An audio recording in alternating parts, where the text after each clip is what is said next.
Alpes, c'est un hold-up bleu, blanc, rouge qui domine l'actualité. Hier soir, 2 jeunes Français ont raflé la mise aux X Games à Tignes. Cela méritait bien un triomphe digne des plus grandes stars. Ah, c'est un truc de fou, hein. On comprend pas trop ce qui nous arrive. Tout le monde nous saute dessus. Donc on est émus. Kevin Rolland disparaît happé par la foule. Quelques minutes auparavant, il avait plaqué un premier run d'un tel niveau qu'il pouvait voir venir la concurrence avec beaucoup de sérénité. La compétition venait à peine de commencer qu'on savait déjà qu'un Français serait sur le podium. Une heure plus tard, on savait qu'il y en aurait 2, puisque Xavier Bertoni envoyait du gros de chez gros et puis finalement cerise sur le gâteau, les 2 Français seront premiers et deuxièmes devant un Américain.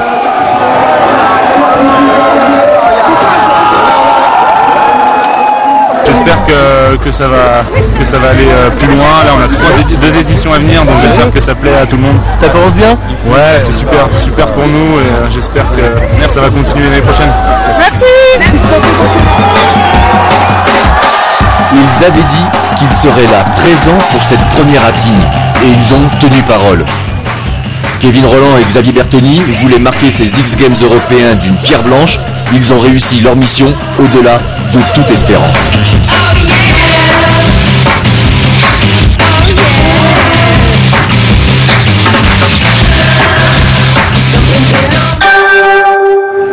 Didier Migaud, désormais officiellement en fonction, l'ancien député de l'Isère, a été installé cet après-midi à la tête de la Cour des comptes lors d'une cérémonie en présence du président de la République.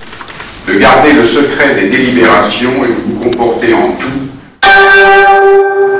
Les personnels de la petite enfance dans la rue, ils étaient entre 500 et 800 à manifester à Grenoble contre le projet du gouvernement qui prévoit d'accroître la capacité des crèches sans embauche.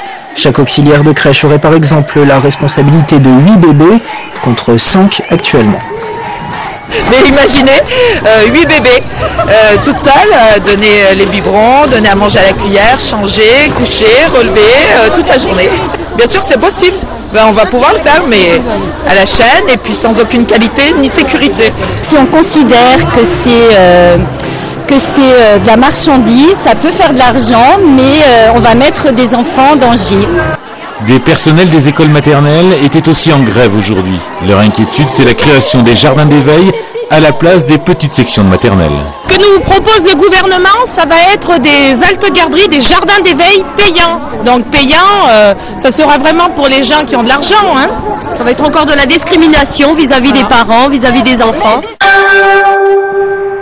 Les rayons des magasins Super U bientôt vides, la menace est réelle. Depuis hier, le dépôt de Rugny qui fournit tout l'est de la France est bloqué par un piquet de grève. Les revendications sont claires, mais pour l'instant, la direction refuse catégoriquement de négocier. On veut simplement 150 € brut d'augmentation de salaire, une pérennisation des accords qui sont acquis déjà et sur lesquels la direction veut revenir. Ultime vérification pour Jean-Louis Etienne. C'est au carreau d'Arrache que le célèbre explorateur règle les derniers détails de sa prochaine expédition qui le conduira dès la fin du mois au-dessus de l'Arctique. Jean-Louis Etienne ne finit pas d'explorer. Pour l'instant, c'est l'aéronautique avant la physique et le réchauffement climatique. C'est une aventure comme je les aime. C'est-à-dire il y a un engagement humain, un engagement technique, un engagement de matériel intéressant. Et en même temps prendre le pouls de la planète. Il est évident que les pôles sont des acteurs de l'équilibre climatique et en même temps ils sont affectés, surtout le pôle Nord. Explorateur, porte-parole, comme dans toutes ses expéditions, Jean-Louis Etienne alertera, mais aussi partagera ses expériences avec les plus jeunes. Le programme pédagogique est d'ailleurs une part essentielle de l'aventure. Éducation, mais surtout transmission des savoirs, réflexion et interrogations nouvelles sur l'équilibre climatique de notre planète dès son retour. Et on termine avec ces quelques images d'Arèche-Beaufort où la 25e édition de la pierre à menthe a commencé aujourd'hui. Les 200 compétiteurs ont jusqu'à dimanche pour venir à bout des 9700 mètres de dénivelé.